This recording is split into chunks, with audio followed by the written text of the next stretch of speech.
Hello guys, I'm here. So, papakita ko po sa inyo ngayon at ituturo kung paano po gumawa ng cake na gamit ang ating syempre mga oven, mga ingredients na simple ingredients lang po yan na aking nagtutunan. So, ibabahagi ko po sa inyo para kung sakali po magustuhan ninyo, pwede nyo rin pong gawin sa bahay. So, hindi ko na pong tatagalin. So, huwag nyo lang pong kalimutan. Subscribe ang aking YouTube channel para po lagi kayo update sa kung ano po man aking gustong ma-share o kung ano pong matutunan ko na pwede ko po rin ibahagi sa inyo. So, simulan na po natin.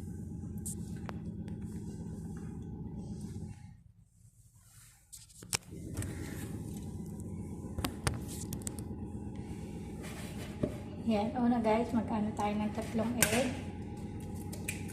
Malinis naman yung kamay ko, so nag-hugas na ako bago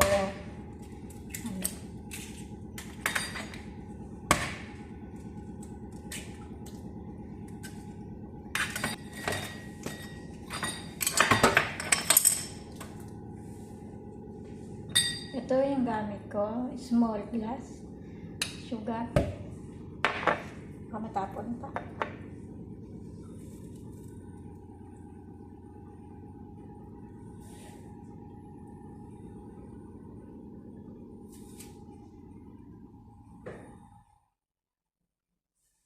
Yan, 2 and 3/4 lang kayo nilagay.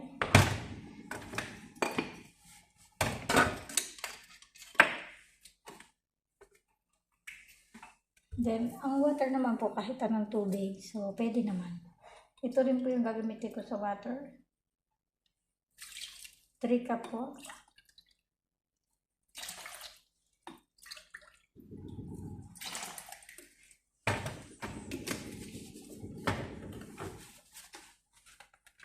And oil. Kahit anong brand ng oil pwede.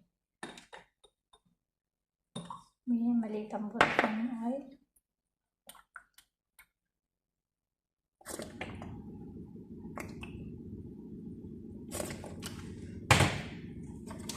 So guys, 1 cup lang aking nilalagay dito na oil bago po ako magsimula mag-blender.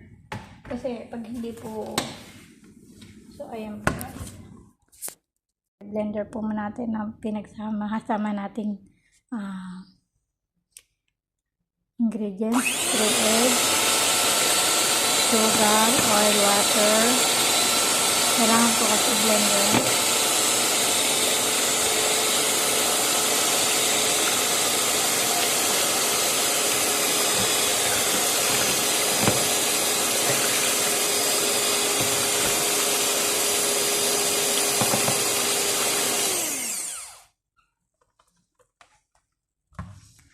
Saka po natin maglalagay tayo ng milk. So guys, yung milk, 2 kubang ilagay ko.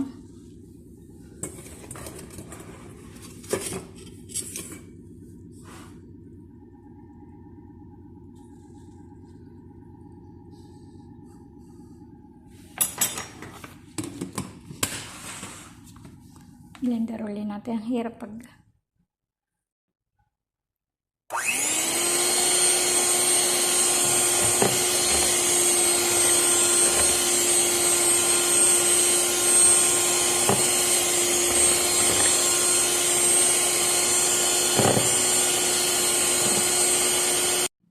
yan. So, ito naman po malaking kubang gagamitin ko.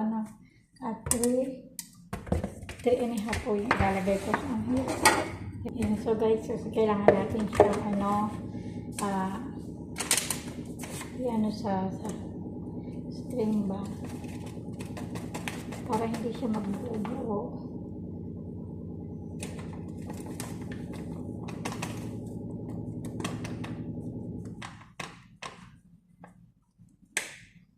Yan, 3 cup. Sulit ko na lang po naman sa screen kung ano talaga yung lahat po ng ingredients natin ilalagay. So, vanilla. Lagay po ako ng konti lang vanilla. And baking powder. So, 1 spoon na aking nilalagay.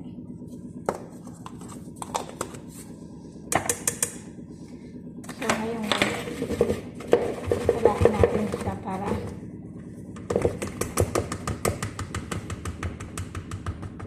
maganda yung ano na cake.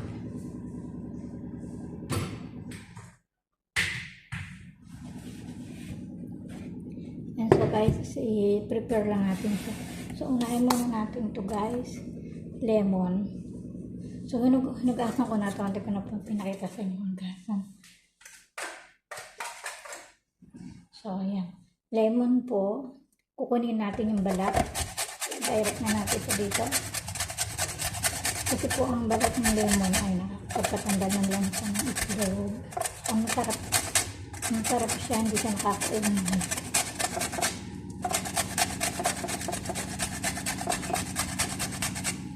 Hindi siya nakakaumay kainin.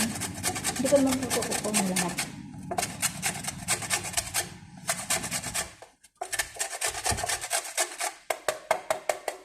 Ayan lang. Ito, di ba? Yan lang po yung kinuha kong balat. Kasi pampalasa at saka pampatanggal na lang sa ng itlog. So, ngayon ito pong kalahati ay kukunin ko, itatampo siya dito sa lemon juice. Napakasarap niya guys. Lalo na sa kape. Yan, paborito to ng mga alaga at amok. Paglagay natin ang harina guys. So, hindi natin kailangan biglain. So, okay lang.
Hindi natin wala siyang may iwan.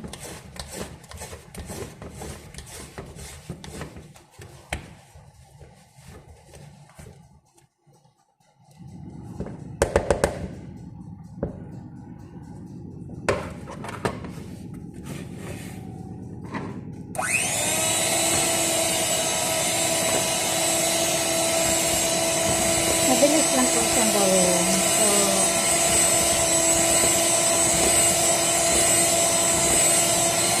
mabilis na, masarap pa, kayang-kaya pa po ng budget. Basta po may oven po. Kahit po wala siyang ganito, makakagawa naman po tayo nito. Naman na lang.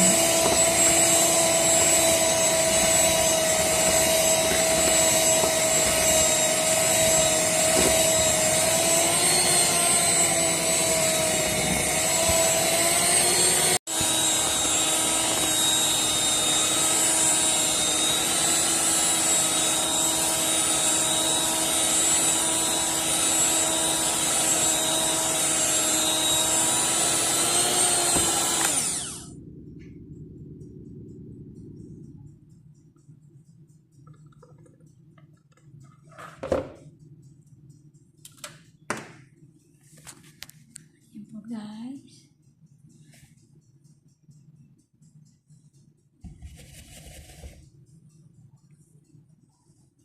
So guys, kung mapapansin nyo po, hindi ko na po napakita sa inyo ang paglalagyan po natin, ang ganyan lang po. Tapos nag-prepare ko na para ilagyan siya ng konting, pinahiran ko siya ng konting oil, saka harina para hindi po siya masyadong dumikit, ano. Saka nag-prepare na rin po ako ng oven na pagkasalangan natin. So ito po. Ayan, bukas na yung ilaw niya sa baba. So, ano natin. Yan. Salang natin guys. Salang muna natin.